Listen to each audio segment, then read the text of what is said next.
రాయలసీమలో వైసీపీ ఆశలు గల్లంత కాబోతున్నాయా? డిఐజీ అమ్మిరెడ్డి బదిలీ జగన్మోహన్ రెడ్డిని మరింత భయపెడుతోందా అంటే అవుననే సమాధానం ఇస్తున్నారు కొంతమంది రాజకీయ విశ్లేషకులు. ఈ నేపథ్యంలో ఇదే అంశానికి సంబంధించి మనతో మాట్లాడేందుకు ప్రముఖ రాజకీయ విశ్లేషకులు కృష్ణకుమారి గారు మనతో ఉన్నారు. మేడంతో మాట్లాడదాం. మేడం నమస్తే. మేడం నమస్తే. మేడం, డిఐజీ అమ్మిరెడ్డి బదిలీ జగన్మోహన్ రెడ్డిని మరింత భయపెడుతుందని, అలాగే ఈసారి జరగబోయేటువంటి సార్వత్రిక ఎన్నికల్లో రాయలసీమలో వైసీపీ ఆశలు గల్లంతు కాబోతున్నాయి అంటూ కూడా ఒక వార్త ఇప్పుడు సోషల్ మీడియాలో చక్కర్లు కొడుతోంది. 2019లో జరిగినటువంటి ఎన్నికల్లో చూసుకున్నట్లయితే రాయలసీమలో ఉన్నటువంటి 52 అసెంబ్లీ నియోజకవర్గాల్లో 49 అసెంబ్లీ నియోజకవర్గాల్లో వైసీపీ గెలిచింది. కానీ ఈసారి మాత్రం రాయలసీమలో సీన్ మారిపోబోతుంది. అదే జగన్మోహన్ రెడ్డిని మరింత భయపెడుతుంది. దానికి తోడు డిఐజీ మీద బదిలీ వేటు కూడా ఇంకా భయపెడుతుంది అంటూ వార్తలు వస్తున్నాయి. దీని మీద మీ విశ్లేషణ ఏంటి మేడం? ఇప్పుడు నిన్న మొన్నటి దాకా చాలా అనుకూలంగా ఉన్న పరిస్థితులు పరిస్థితులు రెడ్డికి అనుకూలం అనే కూడా కాదు, సౌకర్యవంతమైన పరిస్థితులు. ఈ సౌకర్యవంతమైన పరిస్థితుల నుంచి ఇవాళ కష్టాలు కడగండ్లలోకి జగన్మోహన్ రెడ్డి వెళ్ళిపోయాడు అనిపిస్తుంది. వెళ్ళిపోతాడు కాదు, వెళ్ళిపోయాడు అనిపిస్తుంది. గత 5 సంవత్సరాలుగా ఏ పోలీస్ వ్యవస్థను చేతిలో ఉంచుకుని ఏ ధైర్యంతో, ఏ ధీమాతోటి, కేంద్ర ప్రభుత్వం అండతోటి జగన్మోహన్ రెడ్డి చెలరేగిపోయాడు. ఇప్పుడు శాంతి భద్రతలు అంటే పోలీసులే కదండి. చెలరేగిపోయాడు. ఈ చెలరేగిపోయిన దానికి ఆయన మంచి ఫలితాలే సాధించాడు. ఎట్లా అంటే ఒక్క మనిషి ఒక ట్వీట్ చేయడానికి భయపడేటట్లు, ఒక పోస్ట్ పెట్టాలంటే భయపడేటట్లు, నోరు తెరిచి నాది తెలుగుదేశం, నేను తెలుగుదేశం జెండా ఎగరేస్తాను, నేను నడివీధిలో ధైర్యంగా ధీమాగా జెండా పట్టుకుని తిరుగుతాను అనే పరిస్థితి కూడా లేకుండా చేసి సాక్షాత్తు వాళ్ళ పార్టీ అధినాయకుడిని జైల్లో పెడితే కూడా కనీసం రోడ్డు మీదకి వచ్చి ప్రదర్శనలు చేయాలి అంటే ఒక స్థాయిలో జరుగుతాయి అనుకున్నారు. అది చూసే చాలామంది అది జరగలేదని చాలామంది ఏమన్నారంటే అసలు చంద్రబాబు నాయుడికి ప్రజల్లో సానుభూతి లేదు, సానుకూలత లేదు, అందుకే ఎవ్వరూ రోడ్డు మీదకి రావట్లేదు. మరి చంద్రబాబు నాయుడు డబ్బులున్నోళ్ళ కోసమే పనిచేశాడు, డబ్బులున్నోళ్ళ కోసమే ఉన్నాడు, అందుకే సామాన్య ప్రజలు ఎవరు రోడ్డు మీదకి రాలేదు అన్నారు. కానీ రోడ్డు మీదకి రాకపోవడానికి కారణం ఏంటి అంటే వీళ్ళు భయభ్రాంతుల్ని చేసిన పరిస్థితులు. ఒక్కొక్క ఎగ్జాంపుల్ చూస్తున్నారు. ఇప్పుడు ఒక ఎమ్మెల్సీ డ్రైవర్ని చంపి డోర్ డెలివరీ చేశాడు. ఎన్నో వ్యయ ప్రయాసలు కూర్చి ఎంతో అతి కష్టం మీద అతన్ని జైలుకి పంపడం జరిగింది. పంపిన తర్వాత అతను జైలు నుంచి రిలీజ్ అయ్యి వచ్చేటప్పుడు అతను నేరం చేశాడు, అభియోగం మోపబడింది, జైలుకి వెళ్ళాడు. బెయిల్ మీద రిలీజ్ అయిన మనిషికి ఏ విధంగా స్వాగత సత్కారాలు చేశారో చూశారు. అంటే ఇవన్నీ నీ ఎగ్జాంపుల్స్ అన్నీ ఎందుకు చెప్తున్నానంటే పోలీసులు వైసీపీ వాళ్ళకి కొమ్ము కాశారు కాబట్టి వాళ్ళకి అంత బాగా వాళ్ళ పప్పులు ఉడికినాయి. సరే, ఇదంతా బాగానే ఉంది, ఇప్పటి వరకు బాగానే ఉంది. ఇక ఇప్పుడు వాళ్ళకి కాలం తిరగబడింది. ఈ తిరగబడిన కాలాన్ని ఎవరో చాలా బాగా వర్ణించారు. ఈ వర్ణన ఎప్పుడు వచ్చింది అంటే రాజేంద్రనాథ్ రెడ్డిని తొలగించిన దరిమిల ఒక చిన్న ప్రాస ఒకటి బయటకు వచ్చింది.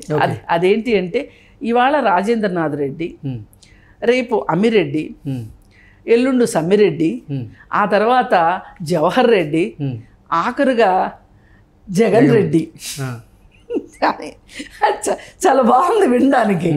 అన్నట్లుగానే నిన్న అది సోషల్ మీడియాలో తిరగడం ఏంటో పొద్దున్నే అయ్యేసరికి అమ్మిరెడ్డికి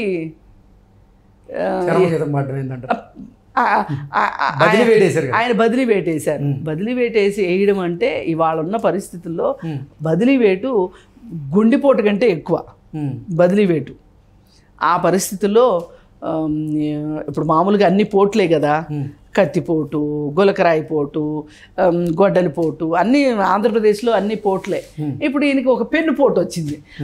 ఒక సంతకం ద్వారా సార్ని ఇంకెక్కడికో బదిలీ చేశారు.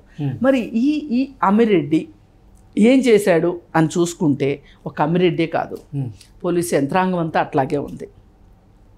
ముఖ్యంగా సాగునీటి ప్రాజెక్టులు పరిస్థితి విధ్వంసం అనే దాని మీద వాళ్ళు ఒక యాత్ర చేపట్టారు తెలుగుదేశం వాళ్ళు. దానిని ఆ యాత్రని అబాస్పాలు చేయడానికి, నీరుగార్చడానికి అసలు ఈ అమ్మిరెడ్డి చేయని ప్రయత్నం లేదు. అంతా చేశాడు. చేసి ఎక్కడంటే అక్కడ తెలుగుదేశం కార్యకర్తల మీద లాఠీ చార్జీలు చేయటాలు, అది ఆపాలి. ఎందుకంటే వాళ్ళు ఆ ప్రాజెక్టులు చూడడానికి వెళ్ళారు అంటే గనక అన్ని ప్రాజెక్టులు చూస్తే వీళ్ళు ఏమీ చేయలేదు, ఎక్కడ వేసిన గొంగళి అక్కడే ఉంది అనేది అర్థమైపోతుంది, పనులు ఆగిపోయినాయి అని అర్థమైపోతుంది. ఇలా అందుకోసం అని చెప్పి ఆపాలని ట్రై చేశారు. సరే, అది వాళ్ళు చేయగలిగినంత చేశారు, అధికారాన్ని అడ్డం పెట్టుకుని. అంగళ్ళ కేసు ఒకటి, అసలు ప్రతిపక్షాల మీద కేసులు పెట్టడం ఏంటో ఆశ్చర్యం. అసలు అక్కడ అల్లర్లు చేస్తుంది అధికార పార్టీ వాళ్ళు. వాళ్ళని ఏమీ చేయలేక వీళ్ళని బెదరగొట్టాలి. ఈ బెదరగొట్టడం ఎంత దూరం వెళ్తుంది అంటే, చెప్పే కదా, చంద్రబాబు నాయుడు అరెస్ట్ అయ్యి జైల్లో ఉంటే మాట్లాడలేని పరిస్థితికి తీసుకొచ్చారు.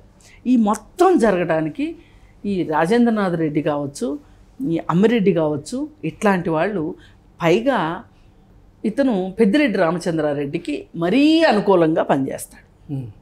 ఆ రోజు పొంగునూరు వెళ్ళాలి లెక్క ప్రకారం చంద్రబాబు నాయుడు, వెళ్ళనీయకోకుండా ఆపటం కోసమే ఒక విధ్వంసం సృష్టించి వాళ్ళ పని వాళ్ళు కానిచ్చుకున్నారు. ఇప్పుడు ఇవన్నీ ఎట్లా ఉంటాయంటే, మేము చిన్నప్పటి నుంచి కొన్ని స్లోగన్స్ వినేవాళ్ళం, అరచేతిని అడ్డు పెట్టి సూర్యకాంతిని ఆపలేరు అని. అట్లాగే ఎన్ని చేసినా సరే, ఎన్ని రకాలుగా ప్రయత్నాలు చేసినా ఏదో ఒక రోజుకి పాపం పండుతుంది. ఆ పాపం ఇప్పుడు పండింది, ఈ రూపంలో పండిందని చెప్పుకోవచ్చు. ఒక రకంగా ఇవాళ జగన్మోహన్ రెడ్డి ఆ ఆక్రోశం ఇవాళ ప్రసంగాల్లో కనిపిస్తుంది. ఇప్పుడు జైల్లో పెట్టి 10 రోజులు తిండి పెట్టకపోతే 11వ రోజున ఆ ఆక్రోశం, ఆ కోపం, ఆ బాధ, అసలు ఎవరినో తిట్టాలని ఉంది ఆయనకి మనసులో. కానీ ఆ ఎవరినో తిట్టకుండా ఇంకెవరినో తిడుతున్న ఆక్రోశం చూస్తే క్లియర్గా మనకి కనిపిస్తుంది. అంటే వైసీపీకి రాయలసీమలో ఉన్నటువంటి ఆశలు గల్లంత అయినట్టేనా అంటే ఏం చెప్తారు? అంటే వాళ్ళు మందబలంతో, ఈ విధమైన అర్ధబలంతో, అంగబలంతో వాళ్ళు సాగించారు బాగా. అసలు రాయలసీమ మాది అనే పరిస్థితిలోకి కేవలం 3 సీట్లు తెలుగుదేశానికి దక్కిన పరిస్థితి. అలాంటి పరిస్థితి నుంచి ఇవాళ చాలా మారింది. ఆ మార్పు ఎంత దూరం వెళ్ళింది అంటే, వాళ్ళు ఎవరితోటైతే పోటీ చేయిద్దాం అనుకున్నారో వాళ్ళు పోటీ చేయని పరిస్థితి కూడా వచ్చింది అక్కడ. క్యాండిడేట్లకి కూడా కష్టమైన పరిస్థితి వచ్చింది.